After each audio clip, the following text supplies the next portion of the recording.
Assalamualaikum warahmatullahi wabarakatuh.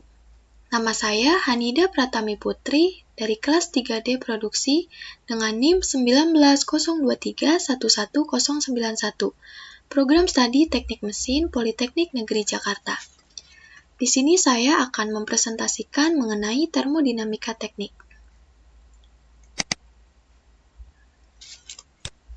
Nah, pertama kita masuk ke pendahuluan. Apa sih termodinamika itu? Jadi, menurut kamus, termodinamika adalah ilmu yang mempelajari tentang hubungan antara energi panas dan semua bentuk energi lainnya, misalnya energi mekanik, listrik, dan lain-lain. Lalu, menurut sumber referensi lain, termodinamika adalah ilmu yang mempelajari teknik termal. Energi dalam termodinamika menggambarkan upaya awal untuk mengubah energi panas menjadi tenaga. Lalu, kita masuk ke pembahasan yang pertama, yaitu proses konversi energi. Nah, yang pertama ada energi panas menjadi energi mekanik. Contoh dari proses konversi energi ini adalah mesin mobil motor. Nah, bahan bakar dibakar untuk menghasilkan energi panas, yang kemudian diubah oleh mesin menjadi energi mekanik yang dibutuhkan untuk menggerakkan mobil di jalanan. Lalu yang kedua ada energi mekanik menjadi energi termal. Nah, proses sebaliknya terjadi saat mobil yang bergerak dihentikan dengan cara menginjak rem. Nah, jadi energi mekanik ini diserap oleh rem dan diubah menjadi energi panas. Nah, yang ketiga ada energi panas menjadi energi listrik. Dalam bahan bakar pembangkit listrik seperti batu bara atau minyak dibakar untuk menghasilkan energi panas. Nah, ini digunakan untuk menghasilkan uap yang menggerakkan mesin untuk menghasilkan energi listrik. Lalu yang keempat ada energi listrik menjadi energi panas. Contohnya adalah pada ketel listrik rumah tangga. Nah, lalu selanjutnya yaitu energi listrik menjadi energi mekanik. Energi listrik yang disuplai ke motor menyebabkan poros motor berputar. Energi mekanik yang dihasilkan dapat digunakan untuk menggerakkan perkakas mesin atau menggerakkan kendaraan. Nah, selanjutnya yaitu energi mekanik menjadi energi listrik.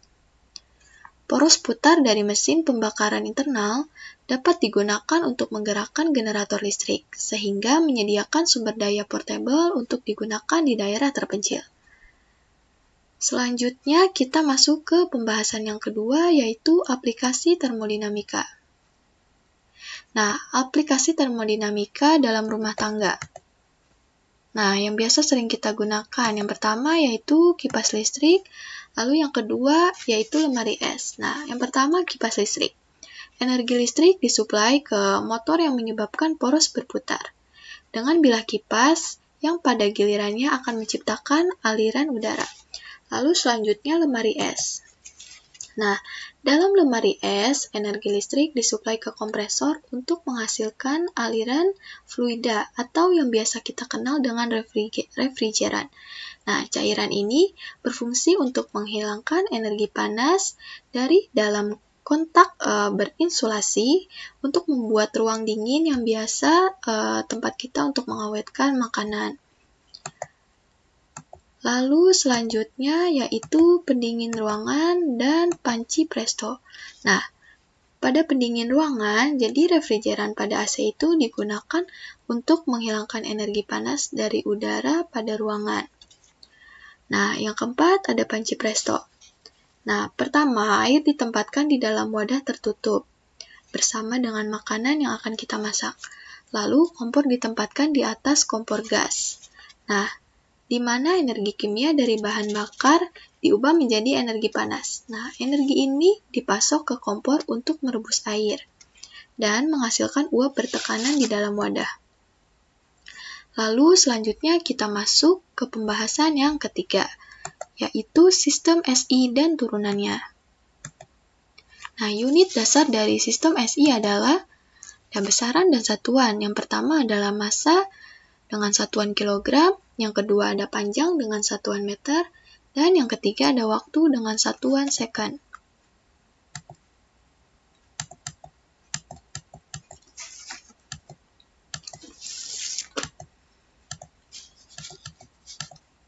Nah, yang pertama massa dengan satuan kilogram dan simbol M. Nah, apa itu massa? Jadi massa adalah jumlah materi dalam suatu benda. Jadi massa ini tidak dipengaruhi oleh gerakan, tekanan, maupun suhu. Nah, salah satu hukum yang paling mendasar yaitu bahwa massa tidak bisa diciptakan atau dimusnahkan. Lalu yang kedua ada panjang dengan satuan meter dan simbol L.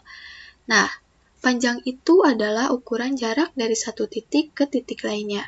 Nah, besar di panjang di panjang, jadi besar 1 meter sama dengan 100 cm atau sama dengan 1000 mm.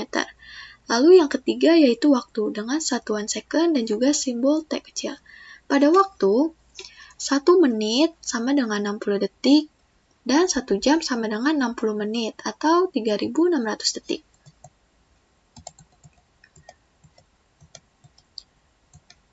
Nah, lalu yang keempat gaya dengan satuan Newton dan juga simbol F besar. Nah, gaya adalah dorongan atau tarikan yang diberikan atau yang dilakukan pada suatu benda. Nah, besarnya gaya diturunkan dari persamaan Newton kedua, yaitu F sama dengan M kali A.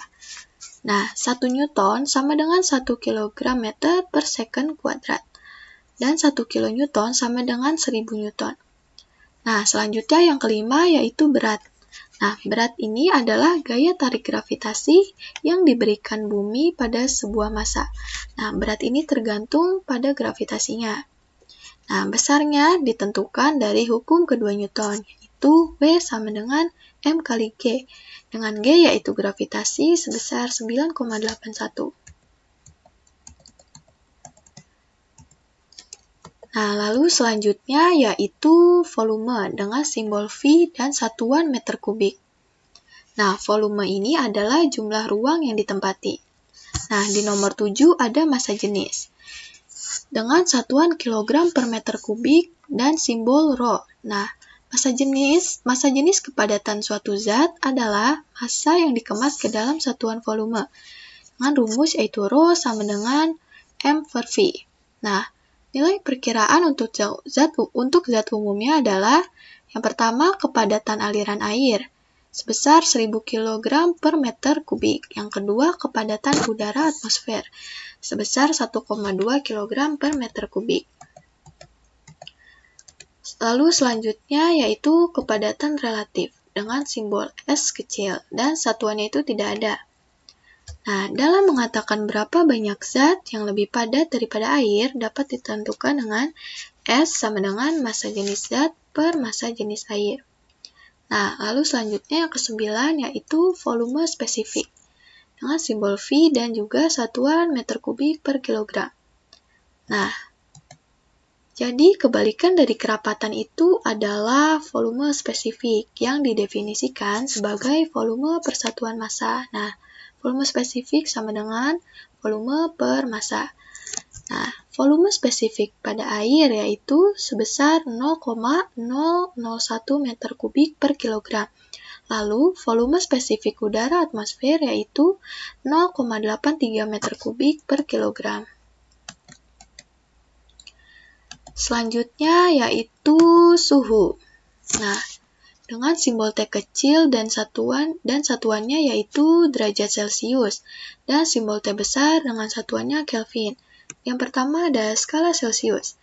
Nah, jadi pada tahun 1742 seorang astronom Swedia bernama Anders Celsius merancang skala suhu berdasarkan titik beku dan juga titik didih air.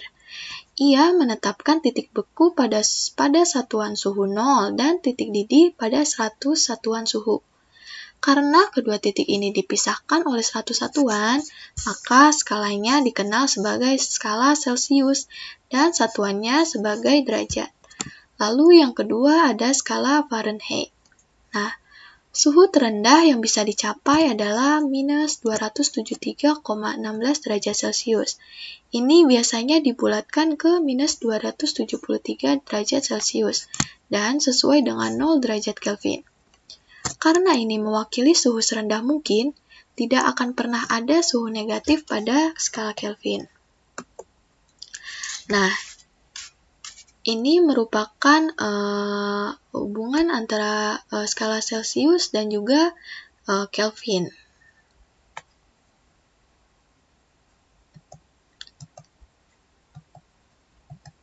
Lalu selanjutnya yaitu tekanan dengan simbol P besar dan satuan Newton per meter kuadrat atau Pascal.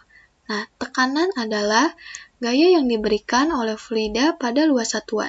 Nah, istilah fluida ini mengacu pada cairan, uap, atau gas. Untuk fluida yang diam, tekanan pada titik tertentu itu sama di semua arah. Nah, besarnya itu 1 Newton per meter kuadrat sama dengan 1 Pascal, lalu 1 kilopascal sama dengan 1000 Pascal, dan 1 bar sama dengan 100.000 Pascal, atau 100 kilopascal, atau juga 10 pangkat 5 Newton per meter. Nah, ini adalah contoh gambar dari tekanan.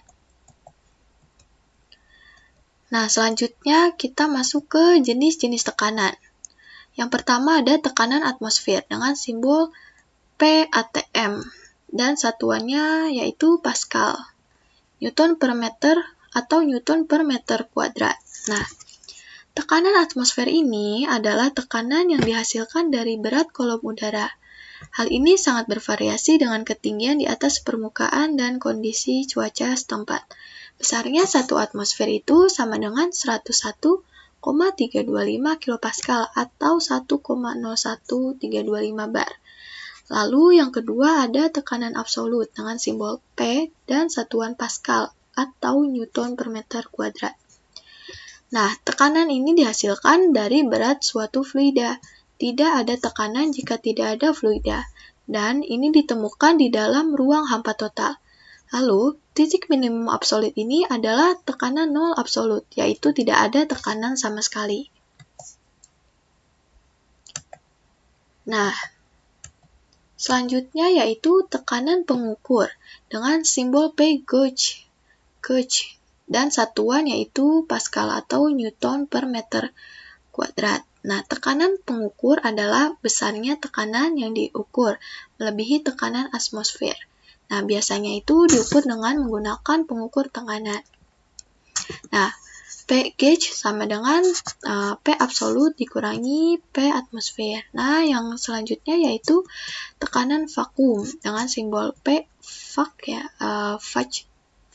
Satuannya yaitu Pascal atau Newton per meter kuadrat. Nah, tekanan vakum adalah besarnya tekanan yang diukur kurang dari tekanan atmosfer.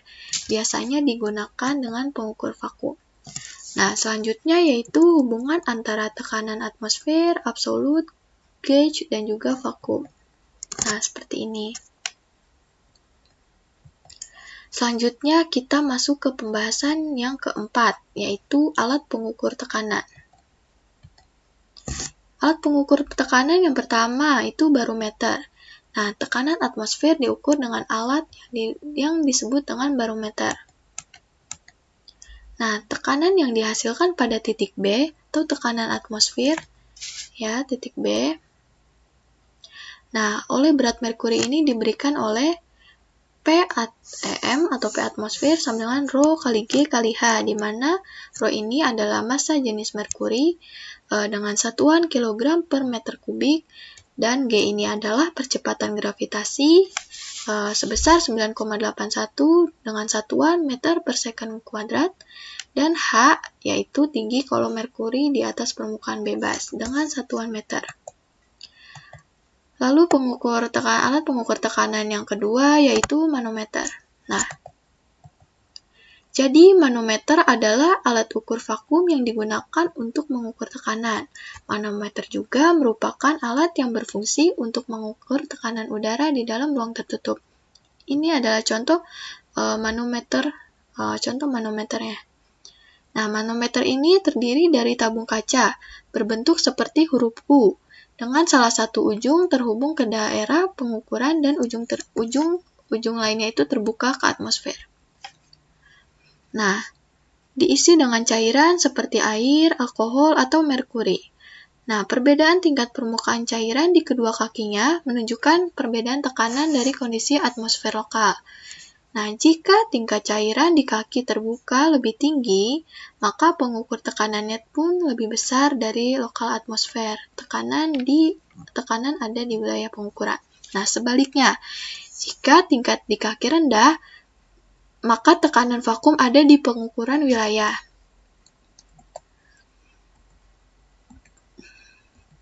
Selanjutnya yaitu alat pengukur Bourdon. Nah, alat pengukur tekanan jenis ini mengukur perbedaan antara tekanan fluida dan atmosfer. Digunakan untuk mengukur baik gauge dan pressure vakum es di kapal dan pipetines. Nah, ini adalah contoh dari alat pengukur Bourdon. Nah, selanjutnya yaitu bahan referensi. Nah, bahan referensi yang saya pakai saat ini yaitu catatan panduan belajar dari Bapak Dianta Mustafa selaku dosen pengampu mata kuliah Termodinamika Teknik Politeknik Negeri Jakarta. Cukup sekian presentasi dari saya, kurang lebihnya mohon dimaafkan. Wassalamualaikum warahmatullahi wabarakatuh.